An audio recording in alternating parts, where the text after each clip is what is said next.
कि हे गुरुदेव, वो कौन सी विधा है? कस्मिन्नो भगवो विद्याते, कस्मिन्नो भगवो विद्याते।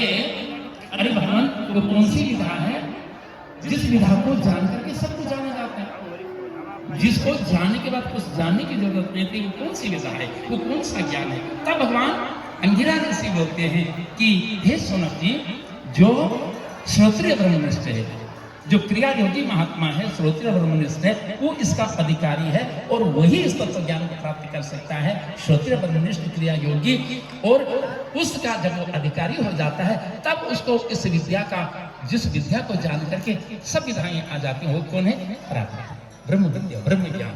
देख रहे हैं? तो श्रीमद् भागवत ब्रह्म विद्या, ब्रह्म ज्ञान, उस सत्य ब्रह्म की ओर हमें ले जाता है कि हम सब उस सत्य ब्रह्म का ध्यान करें। ये पहले महामंत्र का सार बता रहे हैं। देख रहे हैं? दूसरे महामंत्र का, इसमें मोक्ष की भी कामना नहीं, इसमें कामना क्या है? आहा, न पारनिष्ठ्यम न महेंद्र धिक्षण्यम न सार्वभौमम न रसाधिपत्यम न योग सिद्धिर अपुनर्भवम मय्यर्पितात्मे क्षतिमद विनानि। हे ठाकुर, हमें ब्रह्मपद सत्यलोक नहीं चाहिए। हे ठाकुर, हमें इंद्र का स्वर्ग पद भी नहीं चाहिए। हे ठाकुर, हमें भूमंडल का चक्रवर्ती सम्राट, ये चक्रवर्तिया पद भी नहीं चाहिए, और हमें रसातल का साम्राज्य भी नहीं। और ये अणिमादि जो सिद्धियां हैं, इन क्षुद्र सिद्धियों की बात ही कौन करे? इनको तो हम चाहते नहीं। अरे भगवान, हम तो मोक्ष भी नहीं चाहते। इसलिए श्रीमद् भागवत सबसे बड़ा बना। वेदों के हमारे विद्वान आचार्य 1,00,000 मंत्रों का, ऋग्वेद, यजुर्वेद, सामवेद, अथर्ववेद, चारों वेदों का यहाँ पारायण हो रहा है। और उन 4 वेदों के पारायण में कितने मंत्र हैं, ऋचाएं हैं? 1,00,000। और उन 1,00,000 ऋचाओं में कितने कर्मकांड के हैं? 80,000। 80,000 के कर्मकांड के मंत्र हमारे विद्वान आचार्य बोले। उपासना कांड के केवल 16,000 महामंत्र हैं, और ज्ञान कांड के तो 4,000। अब बताओ, ये 16,000 उपासना कांड के यहाँ मंत्र ऋचाओं का उद्बोधन हो रहा है। ये 80,000 ऋचाओं का कर्मकांड के हमारे विद्वान आचार्य यहाँ मंत्रोच्चारण कर रहे हैं, उद्बोधन कर रहे हैं। और इनमें क्या है? मांगा जा रहा है। आप जो मांग रहे हैं, कोई बोल रहा बेटा दो, कोई बोल रहा बेटी दो, कोई बोल रहा नाती पोती दो, कोई बोल रहा पद प्रतिष्ठा दो, कोई बोल रहा सुख समृद्धि दो, कोई बोल रहा मेरे घर में खुशहाली दो, कोई बोल रहा है मेरे घर में आरोग्यता दो, कोई बोल रहा है मेरी पद प्रतिष्ठा, खूब साम्राज्य मेरा हो। ये सब मांगा जा रहा है, लेकिन श्रीमद् भागवत में कोई मांग नहीं। श्रीमद् भागवत में क्या है? हे भगवान ठाकुर जी, हमें तो केवल तेरी चंद्रों का चंचरीक बन करके रहना।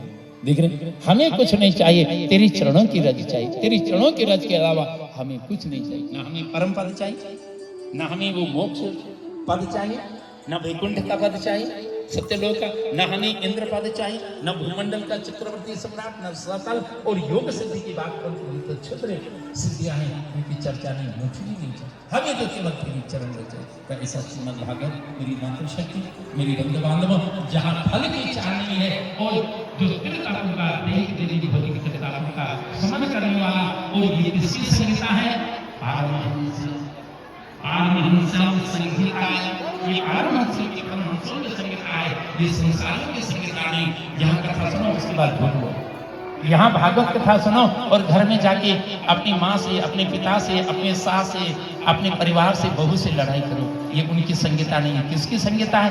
परमहंसों की, जो मुक्त हो गए, जो केवल भगवान के चरण चंचली, आहा, जो भगवान के चरण चंचलिक बन करके इस कथामृत को देकर के जीवन मुक्त महात्मा बन के हैं। ऐसे मुक्ता अभिलीला विग्रहम कृत्वा तम भजन्ते, मुक्ता अभिलीला विग्रहम कृत्वा तम भजन्ते। वो मुक्त महात्मा जो मुक्त हो गए संसार से, वो भी इस लीला को प्राप्त, भगवान की कथा लीला जो यहाँ लीला हो रही है, उस लीला को वो दर्शन करके, श्रवण करके, ये भगवान का जो आधाम बना है, यहाँ आकर के ये सिद्ध महात्मा जो है, इस लीला को, इस कथा को श्रवण करके जीवन मुक्ति का आनंद लेते माताओं। जो मुक्त तत्व ज्ञान को, तत्वबोध को प्राप्त करके जो मुक्त महात्मा, वो भी इस कथा को, वो भी भागवत कथा को नहीं छोड़। लिख रहे ये दूसरे महामंत्र का सार है। ये भगवान श्रीमन नारायण के सिर से निकली है, लेकिन